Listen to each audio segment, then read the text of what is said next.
Hi, my name's Dean Barlow, and you join me today using one of my all-time favourite methods. As many people know, I grew up on the River Trent, and back then it was all stick float fishing. And today you join me on the beautiful River Wye to do a bit of reminiscing. There's not many places now where you can actually catch lots of fish on a stick float, especially in winter. But when you come on places like the River Wye and sit on the right peg, the sport can be absolutely phenomenal. Like I said earlier, stick float fishing's in my blood. My father was a good stick float angler, and it was one of the first methods that I ever used when I went fishing. And it's a method that I don't get many opportunities to use now. So coming on a river that's full of fish, trotting a stick float down is my idea of heaven. Especially when there's so many bites as there is today. A simple session of stick float fishing don't have to be complicated. You don't need loads and loads of gear. A 13 or 14 foot rod is ample, depending on the depth. Just a few stick floats, nothing too fancy. Today I've got a 6 number 4 stick float, which is shotted. Get this hook out. Which is shotted simply with some number 8s. Like I say, you don't have to push the boat out and get loads and loads of gear. The main thing is location. Especially in the winter, location is the main factor of catching some fish. And all is on the tray today, no fancy baits. I've got 3 pints of maggots and 3 pints of hemp. It doesn't really get any much simpler than that. As with all fishing, it's really important to get nice and comfortable. When I'm doing my stick float fishing, I actually like to tend to sit a little bit higher off the water, so I'm looking down at my float. The setup I've got today is I've got the D36, just the normal legs in, fully extended, so I'm a little bit higher off the water, as you can see. It means I can scope all of the peg. The light changes as you're going down the peg because of the different backgrounds, but sitting a little bit higher, and as I've said, I can look down on my float and pick out where my float is and keep an eye on it. Bait tray wise, it doesn't get any simpler because we're only using maggots and hemp. Just a small simple bait tray setup, just a single. But what I do like to do as well, for any other bits and bobs that I might have, I've got the nice swivel tray underneath here, where to keep all my bits and bobs in, shots, all little bits of terminal that I might need. And that's tucked away neatly underneath the tray with my bait on, so it's not in the way. When I'm fishing any kind of float, especially if it's flowing that way, I don't like anything around this area because I'm going to be following the float down, letting the line out, and that the last thing you want to do is get snagged up on any kind of tray system or anything that's there. Plus you always need somewhere to get on and off your box if you need to go up the bank. Like I say, I always think simple is better.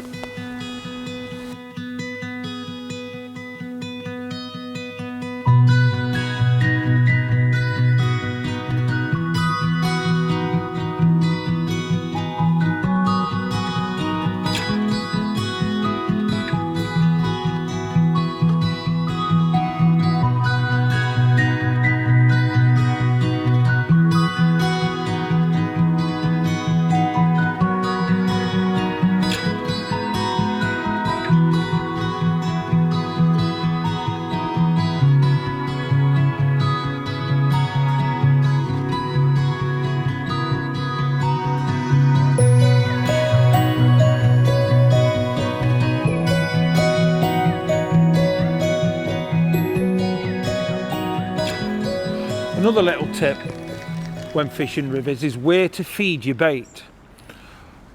On the rivers that are fast flowing, it'd be very easy to think that you need to feed your bait quite far upstream so it floats down to the bottom. That's not always necessarily the case.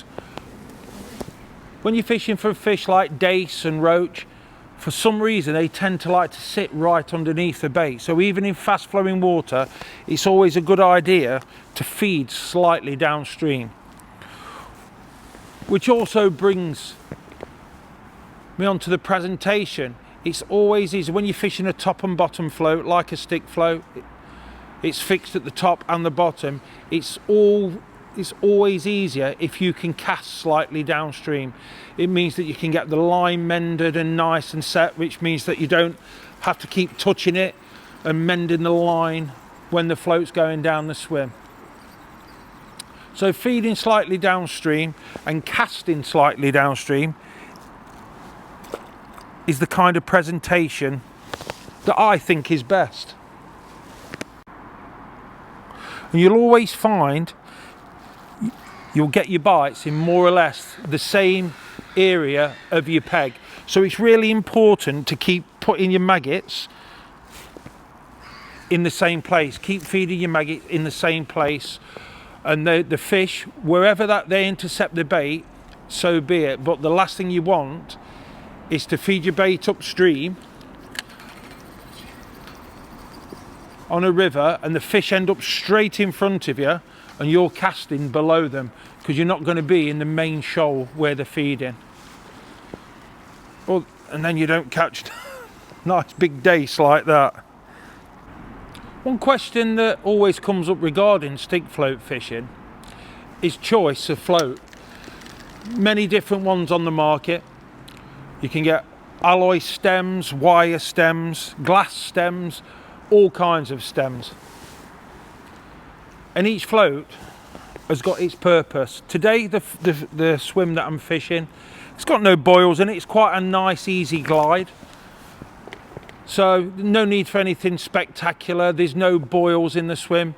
If you're in boily swims, I would always go for like an alloy float, type float, or a wire type float, just like you would choose a pole float, just for a bit more stability.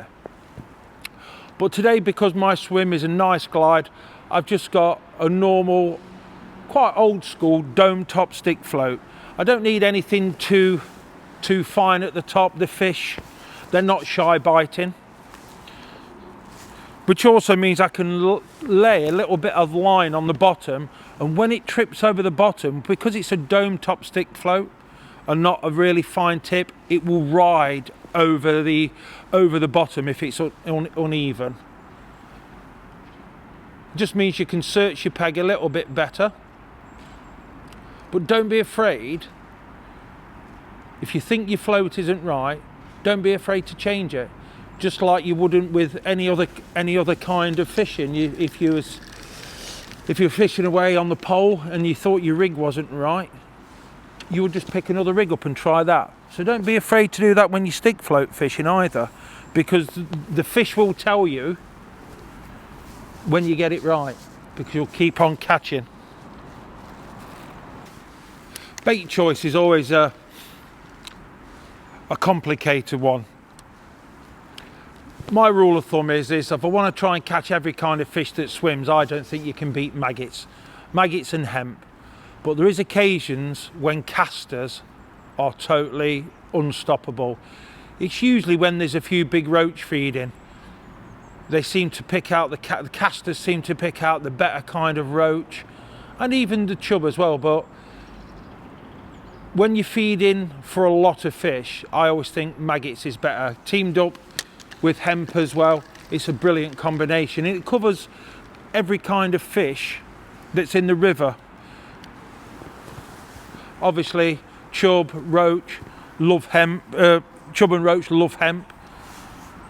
Dace love maggots. Perch love maggots. It's just finding the right balance.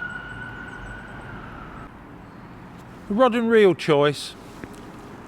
For stick float fishing, I do like a 14-foot rod. I feel it gives me quite a bit of control. Coupled together with a 3000 size reel, £3 mainline. I don't think you can go wrong. It's nice and balanced. There's all different kinds of rods out there. Today I'm using the Acolyte Plus. It might sound very meaty with the plus name, but it's actually more of an all-through action rod instead of a tippy action. It just helps you pick the line up a little bit easier when you're striking through the float. And also, if you're catching your fish quite far down your peg, you need a little bit of meat in the rod to pick up the line quite quickly. One mistake I have seen a lot of people make when fishing the stick float is the rubbers that they select to hold the stick float in place. Nice silicone rubbers is the way to go. You want them quite tightly fitting so the float doesn't actually move when you strike. If you put too harsh a rubber on, the float will tend to stick to the line and it might damage the line, which is definitely not what you want. So a nice silicone rubber. I like to use one rubber around the top of the float. I'm not one who uses a rubber in the middle. I don't think it actually does anything, but I will use two rubbers at the bottom just to make sure that it's nice and secure. So getting it secure but easy to move is the key. As I mentioned earlier, it's quite important to memorize where you're feeding and where the fish are in your peg. One thing that's happened today is that a couple of times I've cast in and I've caught some quality dace on what we call on the drop. That's when your rig is still going through the water and not got to the bottom, which is telling me that the fish have come up in the water. Now it's hard to believe on a cold winter's day like today that the fish want to be up in the water, but there's so many fish in this river, they have to come up in the water to compete for the food.